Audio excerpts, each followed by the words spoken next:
रोजादार को ऐसी दौलत ना भी नसीब हो तो कम अज कम रोजादार को ये दौलत तो जरूर मिलेगी कि वो इस एहसास में डूब जाएगा कि मेरा रब मुझे देख रहा है। गुनाहगार से गुनाहगार शख्स भी कड़कती हुई दोपहर में ठंडा पानी दस्तयाब होने के बावजूद एक घूंट भी अलग से नीचे नहीं उतारता। क्यों? इसलिए कि मेरा मालिक तो मुझे देख रहा है। तो ये एहसास उसको आया कि ना आया? काश कि रमजान में ये नूर जो हमको नसीब होता है, ये रमजान का खास नूर है। मर्तबा एहसान से फूटता हुआ ये उजाला रमजान में एक गुनाहगार से गुनाहगार शख्स भी हासिल कर देता है कि वो इस एहसास में डूब जाता है कि मेरा मालिक मुझे देख रहा है। काश कि वो इसको अंदर समो ले और इसको दिल की एक पस्त पे रख ले और इसको सजा ले और इस दौलत को फिर जाने ना दे, तो फिर उसके लिए गुनाह करना मुश्किल ही नहीं महाल हो जाएगा। इस एहसास से पानी नहीं पीता कि मेरा अल्लाह मुझे देख रहा है। तो क्या मुझे ये बताओ कि जब वो दुकान पे बैठ के डंडी मारता है क्या अल्लाह उस वक्त नहीं देखता? जब वो किसी की जेब काटता है अल्लाह उस वक्त नहीं देखता? जब वो रिश्वत ले रहा होता है अल्लाह उस वक्त नहीं देखता? कि अल्लाह ताला सिर्फ रमजान में देखता है, गैर रमजान में नहीं देखता था। तो ये एहसास काश के उसके साथ लग जाए कि मेरा मालिक मुझे देख रहा है, तो फिर गुनाह करना मुश्किल ही नहीं नामुमकिन हो जाता है। रोजे का एक समर और एक फन ये है कि बंदे को तकवे का नूर नसीब होता है। और अल्लाह ताला ने यहाँ कुरान मजीद के अंदर जहाँ रोजे की फर्जियत का इरशाद फरमाया, वहाँ साथ ये बात फरमाई कि इसलिए तुम्हारे ऊपर रोजा फर्ज किया गया है ताकि तुम मुत्तकी बन जाओ। ये मकसद रोजा है, अल्लाह ये चाहता है। वरना उसको क्या जरूरत है कि बंदे को भूखा और प्यासा रखे? वो तो चाहते हैं कि ये बुराइयों से बाज आ जाए। बल्कि बुखारी शरीफ की हदीस है, हुजूर अलैहि सलाम ने इरशाद फरमाया, मन लम यदा कौल ज़ूर वल अमल बिही फलैसा लिल्लाहि हाजतुन फी अन यदा तामहु व शराबहु। जो शख्स झूठ और झूठे काम नहीं छोड़ता, अल्लाह को उसके भूखा और प्यासा रहने की कोई जरूरत नहीं है। अल्लाह नहीं चाहता कि वो भूख और प्यास की मुशक्कत गवारा करे। उसका तो मकसूद यह है कि इसके दिल के अंदर उसकी खशियत पैदा हो जाए। इसीलिए उसने रोजा हमारे ऊपर फर्ज किया है। वरना वो कैसे चाहता है कि मेरा बंदा भूखा रहे? एक माँ नहीं चाहती कि मेरा बेटा भूखा रहे। और जो 70 माओं से ज्यादा प्यार करता है उसने कैसे चाह लिया कि मेरा बंदा भूखा रहे? माँ के प्यार को दुनिया के किसी तराजू पे नहीं तोला जा सकता। और जो मालिक है, माँ को इतना प्यार बेटे से किस लिए है? इसलिए कि उसने बेटे को जन्म दिया। जिसने जन्म दिया उसको इतना प्यार है, तो जिसने तख्लीक किया उसको कितना प्यार होगा? तो माँ नहीं चाहती मेरा बेटा भूखा रहे, तो मालिक ने कैसे चाह लिया? चलो आओ फिर माँ की गोद में आ जाए। माँ बेटे की आंख में एक आंसू भी गवारा नहीं करती थी। बेटा हो गया बीमार, माँ लेगी डॉक्टर के पास। उसने जो दवा तजवीज की वो कड़वी थी, माँ ने जबरदस्ती लटा लिया। बेटा पीता नहीं, माँ ने मुंह खोला और कड़वे सिरप के कतरे उसके हलक में टपका रही है। बच्चा चीखता है, लेकिन जो जो वो सिरप के कतरे हलक से नीचे उतरते चले जाते हैं, माँ को करार आता जाता है, उसको तो तमानियत मिलती जाती है। माँ क्या सफात हो गई? नहीं। इसका प्यार छिन गया? नहीं। इसकी ममता रुखसत हो गई? नहीं। वो तो बेटे की आंख में एक आंसू भी गवारा नहीं करती। और अब तड़पता हुआ बेटा, लेकिन माँ के चेहरे पे तमानियत का नूर है। असल बात यह है कि माँ जानती है, बेटा नहीं जानता। माँ जानती है चंद लम्हों की तकलीफ है, नतीजा शफा की सूरत में बरामद होगा। इसलिए माँ की नजर इस तड़पने पे नहीं है, माँ की नजर उस नतीजे पे है। मालिक जो 70 माँ से ज्यादा प्यार करता है, वह भी नहीं चाहता कि मेरा बंदा भूखा और प्यासा रहे। लेकिन मालिक कहते हैं इसके बावजूद तू भूखा और प्यासा रहेगा। क्यों? लअल्लकुम तत्तकून, मेरे बंदे तुझे तकवे की बहारें नसीब होंगे। तेरे मन को रोशनी और तेरे मन को उजाला नसीब हो जाएगा। तो ये तकवा नसीब होता है रोजे से। 7वीं कोठड़ी में जब सारे दरवाजे बंद करके बुत के ऊपर मोटा कपड़ा डाल के जुलेखा बोली, है तालत यूसुफ अब आ जाओ ना, अब तो कोई नहीं देख रहा है। तो यही एहसास था जिसने रोशनी दी।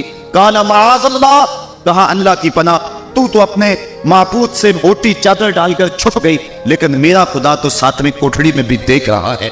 फिर इतनी रोशनी बरसी, इतने उजाले उतरे कि गुनाह क्या गुनाह का तसव्वुर भी महाल हो गया। तो ये यकीन, ये इज़ान कि मेरा मालिक मुझको देख रहा है, इंसान के लिए गुनाह को मुश्किल ही नहीं नामुमकिन बना देता है। और मेरे और आपके आका मौला ने फरमाया, सबअतुन युज़िल्लुहुल्लाहु तआला फी ज़िल्लिही यौमा ला ज़िल्ला इल्ला ज़िल्लुहु, इमामुन आदिलुन व शाबुन नशा फी इबादतिल्लाह व रजुलुन क़ल्बुहु मुअल्लक़ुन बिल मसाजिद व रजुलुन दअतहु इमरअतुन ज़ातु मनसबिन व जमालिन फ़क़ाल इन्नी अख़ाफ़ुल्लाह व रजुलान तहाब्बा फ़िल्लाह इज्तमा अलैहि व तफ़र्रक़ा इलैहि वरजुलुन तसद्दक़ बिसदक़तिन फ़अख़फ़ाहा हत्ता ला तालम शिमालुहु मा तुनफ़िक़ु यमीनुहु वरजुलुन ज़करल्लाह ख़ालियन फ़फ़ादत ऐनाहु औ कमा क़ाल। हुज़ूर इरशाद फरमाते हैं कल क़यामत के दिन जब कोई साया नहीं होगा, 7 अशख़ास ऐसे हैं अल्लाह ताला जिन्हें अपने अर्श का ठंडा साया नसीब फरमाए। हदीस तवील है और मुझे वक्त के गुजरने का शिद्दत से एहसास है, मैं अपना मकसूद आपके सामने रखूंगा। चौथा शख्स वो वरजुलुन दअतहु इमरतुन ज़ातु मनसबिन व जमालिन फ़क़ाल इन्नी अख़ाफ़ुल्लाह। चौथा वो शख्स जिसको किसी औरत ने दावत गुनाह दी और वो औरत कोई मामूली औरत नहीं थी, ज़ातु मनसबिन व जमालिन, एक रिवायत में ज़ातु हस्बिन व जमालिन, यानी मनसब और जमाल की मालिका थी या हस्ब नस्ब और जमाल की मालिका थी, और उसने नौजवान को दावत गुनाह दी।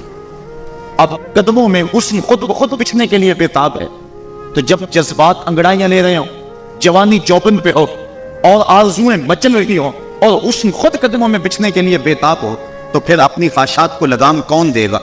लेकिन अगर किसी ने उस वक्त ये कह के उसकी पेशकश को ठुकरा दिया, इन्नी अख़ाफ़ुल्लाह, मैं तेरी बात कैसे मानूं, मुझे रब से बड़ा डर लगता है।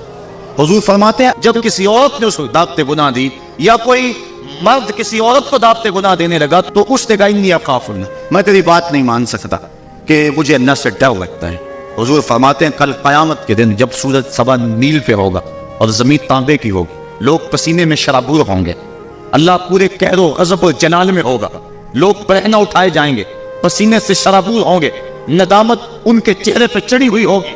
लेकिन 7 अशख़ास में से एक शख्स ये है कि क़यामत के दिन जब कोई साया नहीं होगा, अल्लाह इसे अपने अर्श का ठंडा साया नसीब फरमाते, कि जिसने बुराई को ये कह के ठुकरा दिया कि मेरा रब मुझे देख रहा है और मैं उससे खौफ खाता हूँ। इमाम याफ़ी ने रौज़ुल रियाहीन के अंदर ये वाक़या लिखा है कि एक नौजवान कपड़े की दुकान पे काम करता था, एक औरत आई, उसका उस जवान पे दिल आ गया, उसने कपड़ा ज़रूरत से ज़्यादा खरीद लिया और माल की दुकान से कहने लगी जवान को मेरे साथ भेज दो, मेरी गठड़ी भारी है, घर छोड़ आए। माल के दुकान उसकी नीयत से आगाह ना हो सका, उसने नौजवान को साथ भेज दिया। जब वो उसको घर ले गई, अंदर दाखिल करके दरवाजा बंद कर दिया और दावत गुनाह देने लगे। उस नौजवान ने कहा इन्नी अख़ाफ़ुल्लाह, मैं अल्लाह से डरता हूँ। लेकिन वो डरता था, वो तो नहीं डरती थी। उसने हर किस्म का डोरा फेंका, हर जतन किया, हर हीला आजमाया, लेकिन वो नौजवान काबू न चढ़ा, क्योंकि वो सिर्फ हसीन ही नहीं अल्लाह का वली भी था। सिर्फ उसका चेहरा ही रोशन नहीं था, उसके मन में भी उजाले थे। और उसने बड़ी कोशिश की, लेकिन नूर को रस्सियों में जकड़ा तो नहीं जा सकता। खैर उस नौजवान के दिल में आया कि ये शैतान का खतरनाक रूप है, कहीं ऐसा ना हो कि मैं इसके पंजे में फंस जाऊं। उसने एक बहाना किया और बाथरूम में चला गया, जो पखाना किया उसको अपने बदन पे मन लिया और इसी हालत में बाहर आ गया। जब उस औरत ने देखा उसका नशा हरन हो गया, दरवाजा खोल दिया, उसने कहा ये तो कोई मजनून है, ये तो कोई पागल है। उसने दिल ही दिल में अल्लाह का शुक्र अदा किया है कि मेरा बदन गंदा हो गया, मेरा मन तो सुथरा रहा। कायनात का सबसे हसी चेहरा वो है जो जिनसी कालत से महफूज हो। तो वो बाहर गया और बाहर एक चश्मा उबल रहा था, वहां जाके उसने गुस्ल किया। इमाम याफ़ी लिखते हैं जब तक वो जिंदा रहा उसके जिस्म से मुश्क व अंबर की खुशबू आया करती थी, और जब वो मर गया लोगों ने उसको दफन कर दिया, ये खुशबू उसकी कब्र की मिट्टी से भी आया करती थी। तो जो अल्लाह से डरा कि मेरा मालिक मुझे देख रहा है, तो अल्लाह ताला उसकी कैसी नाज बर्दारियां फरमाता है, उसके ऊपर कितने करम उसके उतरते हैं। तो कहा कि वो शख्स जिसने अल्लाह से डर कर गुनाह को छोड़ा, कल क़यामत के दिन जब कोई साया नहीं होगा, अल्लाह उसे अपने अर्श का ठंडा साया नसीब फरमा देगा। तो ये रमज़ान का फैज़ है कि इंसान बेशुमार गुनाहों के बावजूद भी तड़पती कड़कती दोपहर के अंदर भी ठंडा पानी अपने मुंह के करीब भी नहीं लाता, वुज़ू करते हुए भी एहतियात करता है, गुस्ल करते हुए भी एहतियात करता है कि कोई कदरा अलग से नीचे उतर ना जाए, इस एहसास में कि मेरा रब मुझे देख रहा है। यार रोजे का और क्या समझना चाहिए कि वो जो दौलत सूफिया ने जिंदगियां खपा दी, जिस दौलत को हासिल करने के लिए, मर्तबा एहसान को पाने के लिए रोजेदार ने सहरी खाई, अभी जो है वो सहरी का वक्त खत्म हुआ था कि ये एहसास उसके साथ लग गया और वो तन्हाई के अंदर भी अल्लाह से डरता है और खाने पीने से बाज रहता है, इस तसव्वुर के साथ कि मेरा मालिक मुझे देख रहा है। जब सन 2 हिजरी को वाक़या बदर से 1 महीना कबल 17 शाबानुल मुअज़्ज़म को جب روزہ فرض کیا گیا تو پھر حکم دے دیا گیا۔ حضرت عائشہ صدیقہ رضی اللہ تعالی عنہا سے روایت ہے کہ فرمایا اب جس کا جی چاہے عاشورے کا روزہ رکھے اور جس کا جی چاہے ترک کر دے، لیکن اس سے قبل وہ روزہ رکھنا امت پر ضروری تھا۔ اب ایام معدودہ یعنی گنتی کے دن، اور وہ 29 یا 30 دن ہیں، ان کے روزے امت پر فرض کر دیے گئے۔ سن 2 ہجری میں روزہ فرض ہوا۔ حضور نے 11 ہجری کو رمضان سے قبل ہی ربیع الاول شریف کے مہینے میں انتقال فرمایا۔ اس طرح حضور علیہ السلام کی زندگی میں کل 9 رمضان آئے، 2 ہجری کو شامل کر کے 9 رمضان زندگی میں کل آئے، جس میں 2 رمضان 30 کے تھے اور باقی 7 رمضان 29 کے تھے۔ اور یہ بات ذہن میں رہے کہ روزے 29 ہوں یا 30 ہوں، اللہ ثواب 30 کا ہی عطا فرماتا۔ جس طرح کوئی شخص بھول کر کھا لے تو حدیث میں آتا اس کو اللہ نے کھلایا، اس کو اللہ نے پلایا، تو وہ اس نے کھا بھی لیا، اس نے پی بھی لیا، لیکن اس کا روزہ بھی باقی رہا۔ اس طرح اگر چاند 29 پہ نظر آ جائے تو ثواب اللہ 30 کا ہی عطا فرماتا ہے۔ یہ اس کی کرم نوازی ہے اپنے بندوں پہ۔ تو روزہ ڈھال ہے اور جہنم سے آزادی کا ایک اہم ذریعہ ہے۔ روزہ اللہ اور بندے کے مابین ایک راز ہے۔ روزہ نور ہے، ضیاء اور روشنی ہے، اور آقا کریم صلی اللہ علیہ وآلہ وسلم نے روزے کی فضیلت بیان کرتے ہوئے ارشاد فرمایا کہ ہر شے کی کوئی زکوٰۃ ہوتی ہے، انسان کے جسم کی زکوٰۃ روزہ ہے۔ اگر روزہ رکھے گا تو جسم زکوٰۃ ادا کرے گا، جس طرح زکوٰۃ سے مال پاک ہوتا ہے، روزے سے جسم پاک ہو جاتا ہے۔ اور روزہ ویسے بھی انسان کے لیے شفا کا پیام ہے۔ فرمایا کہ سحری کھایا کرو، چونکہ سحری کے کھانے کے اندر بھی اللہ نے برکت رکھی ہے۔ تو یہ ماہ سیام اپنے دامن میں برکتیں لے کر، رحمتیں لے کر نازل ہوتا ہے۔ اس کا پہلا حصہ رحمت، درمیانی حصہ مغفرت، اور آخری حصہ جہنم سے آزادی کا مژدہ جاں فضا ہے۔ حدیث میں آتا ہے کہ اللہ نے میری امت کو رمضان المبارک کے روزے کے حوالے سے 5 چیزیں ایسی عطا کی ہیں جو اس سے قبل کسی امت کو نصیب نہیں ہوئی۔ ایک تو یہ کہ رمضان المبارک کے اندر روزہ رکھنے والے کے میتے سے جو بو نکلتی ہے، اللہ کو وہ مشک سے زیادہ محبوب ہے۔ دوسری بات کہ جب ماہ سیام آتا ہے تو شیاطین کو جکڑ دیا جاتا ہے۔ تیسری بات کہ روزے دار جب تک روزے میں رہتا ہے، فرشتے اس کے لیے مغفرت کی دعائیں کرتے رہتے ہیں۔ اور چوتھی بات، جب ماہ سیام کی آخری رات آتی ہے تو اس کے سارے گناہوں کو بخش دیا جاتا ہے اور اس کو جہنم سے آزادی کا پروانہ مل جاتا ہے۔ بلکہ ایک صحابی نے حضور سے عرض کی کہ آقا کریم، جو یہ جہنم سے آزادی کا پروانہ مومن کو ملتا ہے تو کیا یہ لیلۃ القدر کی رات ہے؟ تو آقا کریم نے فرمایا نہیں، جب مزدور اپنی مزدوری مکمل کرتا ہے، جب اس کی دہاڑی پوری ہو جاتی ہے تو پھر اس کو اس کا مالک کچھ دیتا ہے، تو یہ جو اس کو بخشش اور مغفرت کا مژدہ جاں فضا دیا جاتا ہے، یہ اس کی مزدوری ہے۔ اور فرمایا کہ جو لیلۃ القدر کی برکتیں اس کو حاصل ہوتی ہیں، یہ اس کے علاوہ ہے۔ اور یہ اللہ تعالیٰ جل شانہ نے خاص کرم نوازی فرمائی بندہ مومن پر کہ اس کو یہ بابرکت رات عطا فرمائی۔ اور 5ویں فضیلت جو اس کو دی گئی، روزہ دار کو اور حضور سے قبل جو امتوں میں لوگ روزے رکھتے تھے، یہ فضیلتیں ان کو نہیں عطا کی گئی۔ جنت کو پورا مومن کے لیے آراستہ و پیراستہ کیا جاتا ہے۔ حضرت ابو ہریرہ رضی اللہ تعالیٰ عنہ سے ایک روایت مروی ہے جس کو امام بخاری اور امام مسلم نے روایت کیا کہ آقا کریم علیہ السلام نے ارشاد فرمایا، قال اللہ عز وجل، اللہ جل شانہ ارشاد فرماتا ہے، کل اعمال ابن آدم لہو، ابن آدم کا ہر عمل اسی کے لیے ہے، الا الصوم فانہ لی، ہاں مگر روزہ ہے جو وہ میرے لیے رکھتا ہے، وانا اجزی بہ، اور اس کی جزا میں اسے دوں گا۔ والصیام جنۃ، اور سیام روزہ ڈھال ہے۔ فائزہ کانا یوم صوم احدکم فلا یرفس ولا یسخب فإن صابه أحد أو قاتله فليقل إني صائم والذي نفس محمد بيده لخلوف فم الصائم أطيب عند الله من ريح المسك للصائم فرحتان يفرحهما إذا أفطر فرح بفطره وإذا لقي ربه فرح بصومه۔ تو فرمایا کہ جب کوئی شخص روزہ رکھتا ہے تو اس کا یہ عمل اللہ کے لیے ہے اور اللہ تعالیٰ اس کی جزا دے گا۔